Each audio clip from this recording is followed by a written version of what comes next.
do it all for the G. I gotta keep in mind that relatives of mine is trying to build like me. Sit down with G-Connect, gotta think. Every moment got you tapping the mental and looking out for the key. As a youngin', do it all for the G. I gotta keep in mind that relatives of mine is trying to build like me. Sit down with G-Connect, gotta think. Every moment got you tapping the mental and looking out for the king. Whoa. Peace, y'all. What's up? This is I Kill the MC from the Jurassic 5, and you are now tuned in to G-Connect. Yo, this your OG partner, Cocaine, and you're tapped in to G-Connect. You're now tuned in with G-Connect. Yo, what's going on? This is your boy Raz Kaz. You now tuned in to G-Connect. This is Slim Kid Trey, and I'm chilling right here on G-Connect. This your boy Pooh tapping in with G-Connect. It's your girl, Christine Carolyn, a.k.a. the Comedy Cougar, and I'm tapping in with G-Connect. Homeboy Tash right here from the world famous Alcoholics, and I'm over here G-Connected with the G-Connect. G-Connect. It's your girl, Miss Toy, and always stay connected, all right? Okay. We back at it again, continuing the conversation with the one and only Code 187, member of the Above the Law rap group, better known as Big Hutch. Let's get it.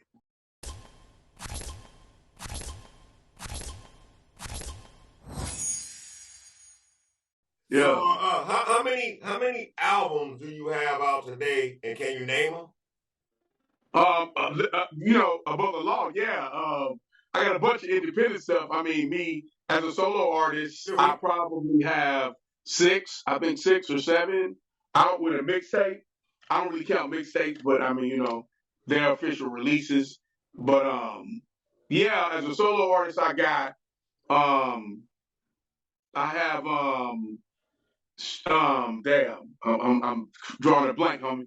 All right, name the Above the Law album first. Okay, I named the Above the Law albums. Live Like Hustlers, Vocally Pimpin, which is the EP, Black Mafia Life, Uncle Sam's Curse, which is Black Superman album, Time to Reveal, Legends, Rich Thugs and Sex, Money and Music, and then my solo stuff, you got Executive Decisions, Live from the Ghetto, Only God Can Judge Me, Fuck You Hutch, From Pomona with Love, The Big Hit, The Psychopathic Assassin, and then you got the one that's out right now, The Resurrection of Gangster Rap, What inspired, did you say Fuck You Hutch?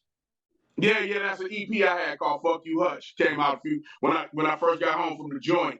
That was my first release that I dropped, and then I dropped Only God Can Judge Me after that. It was an EP. Why was the title Fuck You Hutch? Ain't it your big bro?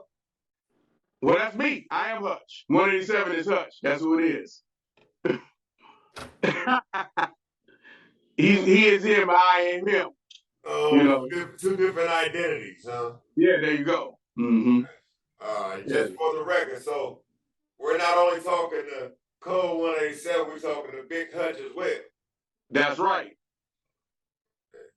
Okay. What projects, out of the projects that you worked on to date, which one are you the most proud of? This episode of G-Connect is brought to you by my folks over at Trust Me Vodka, Ultra Premium Vodka. Trust me, it go, homie. Holla at your boy. Probably, to me, like the most prolific record that we made, I think, that I'm most proud of in the history of all the work that I've done. As a producer, I mean, just as an artist, are you saying? Because I produced all of it.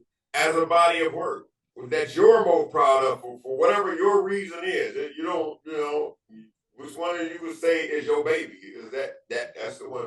Probably Uncle Sam's Curse, the Black Superman album. I'd probably say that because we took a big risk on making the Black Superman album because it was like an edgy record. It's like we come out of doing a bunch of gangster shit and we wanted to do a gangster political record. So putting those two things together was at a time in our career was real risky, but it ended up being one of our most biggest records.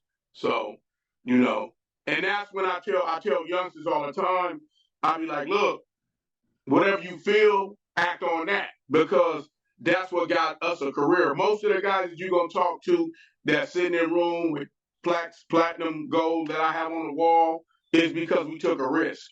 on ourselves. We bet on ourselves. You know what I mean? Right, So, right. so gamble on yourself, bet on yourself. And that's why I say at that point in our career, that was a big gamble for us, but it paid off. Right, right, right. And I don't mean monetary. I mean for us when people say you can reach legendary status. When people label, I don't never label myself as a legend. It's funny people call Tupac a legend. I never heard him call himself that. We never label ourselves as legends. But it's funny that that you are though. Yeah, but by taking that risk, I think that's when we became that. You know what I mean?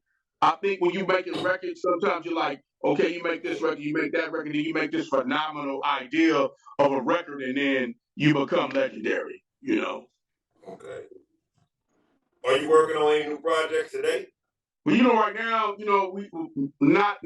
only record I'm working on right now is the Dr. Cokenstein album, which Cocaine's new album coming out. But me and Cocaine got the Architects of Gfunk out right now. It's available right now. It's called We Have Returned.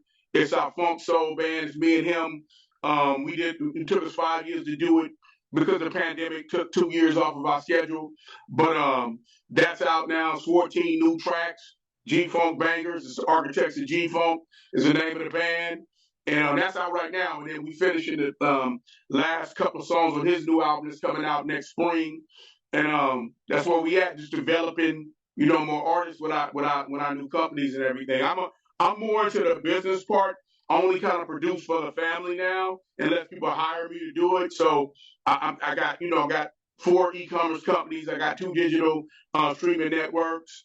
I got 3 merchandise companies, that I handle right now. So I'm just kind of busy with the business, being an entrepreneur. Salute, my brother. Salute. Being that you've been in the business for some time now, you care to speak on the changes you've seen or noticed over the time? Oh yeah, I mean, I think the one thing that have changed for the better is technology. How you're able to access your music really quickly, or your film projects, television shows, whatever it may be, in entertainment aspect. I think that's a good thing. Well, I think the more downside of it is that the quality control is not as great as it used to be. I think when we had people who regulated like the creative part, I think music was doper. I think there's a lot of great things out there, but I think when you have people to say, okay, you need to go back and do a little bit and develop yourself a little bit more. I think a lot of guys that come out now, a nice percentage of them, fam, are amateurs. When we were coming up, you had to get to the professional level in order to make a record. Right. I think with technology, it helps the amateur. It's like, I'll make a record for dummies. And it's like, when we're talking about art, art has to work on a high volume, I feel. I don't think art works at that highest volume any longer in music. I think anybody with a colorful idea can put out their demo. Right. That's the downside to the technology. But the really talented person, he's not crippled. He can actually put out great ideas, great content, and not be blocked by the conglomerates. So that's the upside to it. That's the most different 2 things I can say. I have nothing really bad to say about where things are at far as the creative part of it. You know what I mean? Because I think that a lot of it has to do with corporate structure. Like when we look at corporate structure, when we were coming up, if you say, okay, like where we could make a lot of money instantly, we couldn't, because we had a lot of people minding our money. Now people can make a lot of money instantly. You know what I mean? Like you get, because it's direct to the consumer. It's not like Warner Brothers is blocking you, or Sony is or Sony scheduling you to come out on Thursday of next year. Right. Now, if I have a record done this afternoon, I can put it out next Monday. You know what I mean? Right. So I think in that regard, I think it's good. So it's like what Prince was doing 30, 35 years ago. It's awesome that the majority of artists can actually do that now with no resistance. And the consumers will consume it because we have all these outlets to be consumed and heard, you know? Right. Okay. This episode of G Connect is brought to you by my folks over at Trust Me Vodka, Ultra Premium Vodka. Trust me, it go, homie. Holla at your boy. So check out the sponsor, Trust Me Vodka, at trustmevodka.com and Trust Me Vodka on Instagram. G Connect, with different generations, have real conversations. Trust me. Trust me.